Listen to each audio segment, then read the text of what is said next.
Welcome student, मैं हूँ Tande sir. और आज के वीडियो में देखेंगे हम दोस्तों कि रेजिस्टेंस कैसे निकालते हैं। कुछ क्वेश्चन ऐसे दिए रहते हैं न्यूमेरिकल क्वेश्चन, और उन क्वेश्चन में हम रेजिस्टेंस निकालने का तरीका हमें पता नहीं रहता है, क्योंकि बहुत से ऐसे क्वेश्चन हैं जिसमें रेजिस्टेंस मतलब त्रिज्या, प्रतिरोध और उसका एरिया सब निकालने बोलता है। लेकिन ऐसे कुछ फार्मूले हैं दोस्तों जो मोस्ट इंपॉर्टेंट हैं, जो एग्जाम में आते हैं यहाँ से क्वेश्चन। उन क्वेश्चन को देखेंगे और उसके पहले सबसे पहले फार्मूले देखेंगे, तब उसके बाद उसके न्यूमेरिकल क्वेश्चन करवाए जाएंगे। तो ये जो फार्मूला है दिख रहा है आपको, ये फार्मूला कुछ फार्मूला है, ये IMP फार्मूला है, मोस्ट इंपॉर्टेंट फार्मूला है। तो पहला क्या है, रेडियस मतलब त्रिज्या को आधा कर दिया जाए। कोई चालक पदार्थ है, ये कोई चालक पदार्थ है, और उसका जो त्रिज्या है, इस त्रिज्या को क्या कर दिए हमने, आधा कर दिए, 1/2 कर दिए। करने पर उसका एरिया कितने गुना हो जाता है, 4 गुना हो जाता है। तो ये हमें याद रखना है। ये समझो कि एक नियम है एक तरीके का। कोई भी क्वेश्चन होगा, कोई भी चालक होगा, उसका रेडियस मतलब उसके त्रिज्या को क्या करेंगे, हम आधा कर देंगे। तो R को क्या किया हमने दोस्तों, आधा कर दिए। R को हमने आधा कर दिए, तो ये R को आधा किया मतलब R/2 कर दिया हमने। तो उसका एरिया क्या हो जाता है, ये एरिया क्या हो जाता है, 4 गुना हो जाता है। तो इसका जो A/4 हो जाएगा, तो एरिया कितने गुना हो गया, 4 गुना हो गया। कहने का मतलब यही है। अब इसको फार्मूले में पुट करेंगे हम। तो इस फार्मूले में जब मान रखेंगे तो A इक्वल क्या है, देखो एरिया 4 गुना हो जाता है, बोला ना 1/4 गुना। तो 1/4 गुना कैसे हो जाएगा, A का मान दिया है, ये πr² होता है इसका मान, क्षेत्रफल निकालते हैं तो A दिया हुआ है हमारे पास। तो इसमें जो पाई दिया हुआ है, ये पाई ये कांस्टेंट रहेगा, लेकिन ये जो R का मान है ये कितना हो जाता है, आधा हो जाता है। तो R का मान आधा हो जाता है। देखो हमने R का मान कैसे रख दिए, ये इस टाइप से रख दिए हमने, ठीक है।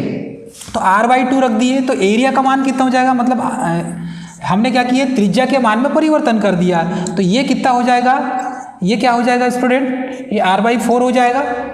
कहने का मतलब यही हुआ कि नहीं। तो ये जो है मतलब कि एरिया जो है 1/4 गुना हो जाता है। तो ये 1/4 भाग हो गया किसका, एरिया का। तो इस तरीके से हम इसको समझ लेंगे दोस्तों, इस तरीके से हम इसको समझ सकते हैं।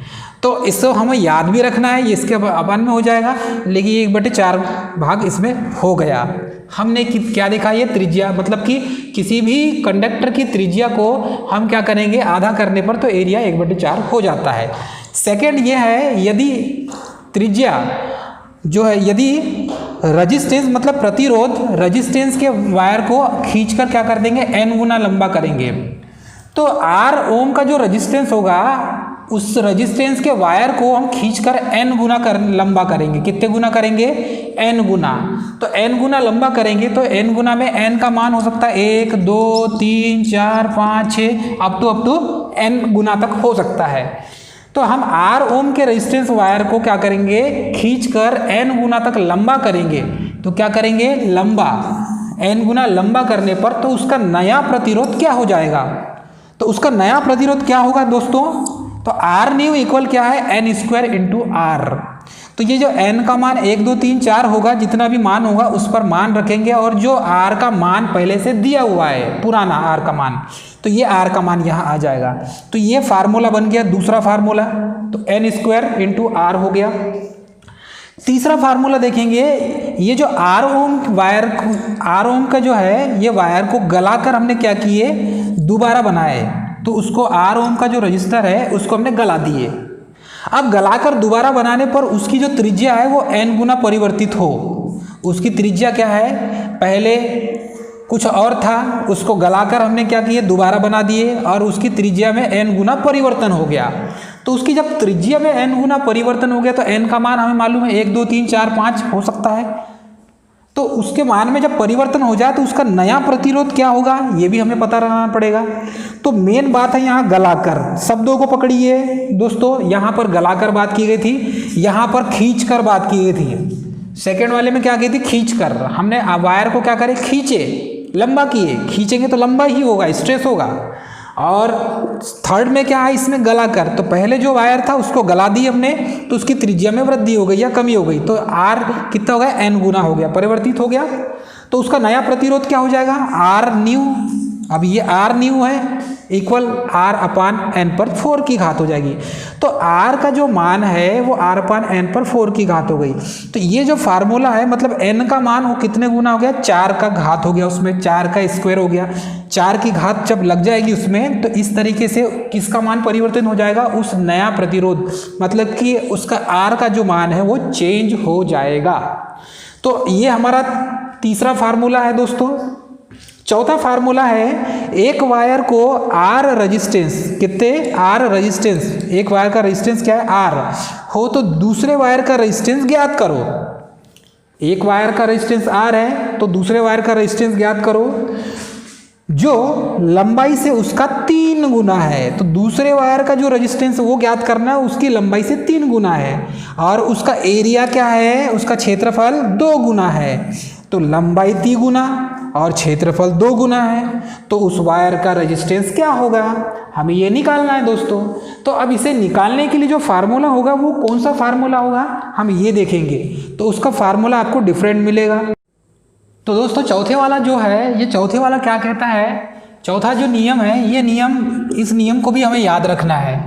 तो इसमें जो मैंने बताया लंबाई को हमने क्या किए, लंबाई को हमने 3 गुना किए और एरिया को क्या किया हमने, क्षेत्रफल को हमने 2 गुना किया। अब इस डायग्राम में देखेंगे हम, तो इस डायग्राम में कैसा है, इस डायग्राम में कैसा बना ये देखेंगे। तो देखिए हमने क्या किए, लंबाई को 3 गुना किए, ये लंबाई है, इसको क्या किए हमने 3 गुना किए मतलब कि 3l कर दिए। तो ये l जो है ये क्या हो जाएगा 3l हो जाएगा, ठीक है। तो ये लंबाई को हम 3 गुना किए तो लंबाई को 3 गुना मतलब लंबाई को 3l कर दिया और एरिया को 2a मतलब कि 2 गुना किए। ये पहला डायग्राम है, ये दूसरा डायग्राम है। इसमें क्या किए, ये जो एरिया है ये a दिया था पहले, उसको हमने 2 गुना कर दिए तो ये 2a हो गया दोस्तों। अब जो लंबाई है ये लंबाई कितनी दी थी, l दी थी, इसको हमने क्या किया 3l कर दिया। तो इन दोनों में परिवर्तन हो गया, तो दोनों में परिवर्तन हुआ तो नया प्रतिरोध क्या होगा, नया प्रतिरोध क्या होगा, तो नया प्रतिरोध क्या निकलेगा आर न्यू। तो जो रेजिस्टेंस होगा उसका नया प्रतिरोध होगा आर ओल्ड, मतलब कि ओल्ड में आर का मान जो दिया होगा, आर का मान जो दिया होगा वो आर का मान ओल्ड में लिखेंगे, ओल्ड वाला मान होगा ये पुराना मान, इनटू डेल एल मतलब उसके मान में जितना परिवर्तन हुआ है डेल एल, ये परिवर्तन क्या है, ये एक तरीके का डेल एल है और ए ये जो है डेल ए दिया है तो ये डेल ए हो जाएगा। तो ये जो उसके मान में जो परिवर्तन हुआ है ये परिवर्तन यहाँ पर उसके अपान में आ जाएगा। तो इस तरीके से दोस्तों ये फार्मूला बन जाएगा चौथा। तो जब लंबाई को 3 गुना करेंगे और क्षेत्रफल को 2 गुना करेंगे तब इसका नया प्रतिरोध जो होगा ये नया प्रतिरोध इस फार्मूले से निकालेंगे हम। उसके बाद है 5वां पॉइंट, ये 5वां नियम क्या कहता है, यदि किसी वायर की लंबाई दुगुनी और त्रिज्या को आधी कर दिया जाए, कितना कर दिया जाए, त्रिज्या को आधी, तो हमने लंबाई को क्या किए 2 गुना कर दिए, ठीक है, लंबाई को 2l कर दिए और त्रिज्या को r को क्या किया हमने आधा कर दिए 1/2 या इसको r/2 लिख सकते हैं हम। त्रिज्या को क्या कर दिया हमने आधा कर दिया। तो उसका नया प्रतिरोध पहले की तुलना में क्या होगा, क्या होगा उसका प्रतिरोध, तो उसका जो प्रतिरोध होगा जो फार्मूला है इस फार्मूले से निकालेंगे हम। तो आर न्यू इक्वल क्या हो जाएगा आर ओल्ड, मतलब कि ओल्ड जो इसका प्रतिरोध जो होगा आर का मान, ये वायर का जो प्रतिरोध होगा ओल्ड में उसका मान इंटू 8l/a हो जाएगा। तो ये 8 हो गया l/a। तो जो लेंथ का मान हमने देखो लंबाई को क्या किया 2l, तो यही 2l का मान होगा और या इसको डेल l भी कर सकते हैं हम दोस्तों, या ये जो a का मान है ये a का मान जो दिया होगा पहले ही, ये त्रिज्या का मान, तो ये त्रिज्या जो है रेडियस, तो ये इसमें a का मान जो पुराना पहले दिया होगा उस मान को हमें लिखना है दोस्तों। तो इस तरीके से इस फार्मूले में रख के हम क्या कर सकते हैं, 5 नियम जो मैंने बताया आपको, या 5 जो फार्मूले हैं, इन फार्मूले की सहायता से बहुत से न्यूमेरिकल क्वेश्चन पूछे जाते हैं। तो बहुत से न्यूमेरिकल क्वेश्चन जब तैयार नहीं होते, बहुत से न्यूमेरिकल क्वेश्चन यहाँ से जो तैयार होते हैं लेकिन बच्चों से नहीं बनते, तो उनके लिए ये जो फार्मूला है, इस फार्मूले पर मान रखकर आप तैयार कर सकते हैं। अब यदि कोई क्वेश्चन दे दे 20 ओम का कोई प्रतिरोध है, उसकी लंबाई को 3 गुना बढ़ा दिए और क्षेत्रफल को 2 गुना बढ़ा दिए, तो उसका नया प्रतिरोध क्या होगा, इस टाइप से क्वेश्चन पूछेगा वो। तो हम इस फार्मूले में मान रखकर उसका मान निकाल सकते हैं दोस्तों। वैसे ही इसमें वायर का मान इस फार्मूले में वही पूछ सकता है। यदि 40 ओम का कोई प्रतिरोध है, उसके लंबाई में 2 गुना उसको बढ़ा दिया जाए और उसकी त्रिज्या को आधा कर दिया जाए, तो उसका नया प्रतिरोध क्या होगा, तो ये है R ओल्ड इंटू 8L/A। इस फार्मूले से इसका मान हम निकाल सकते हैं।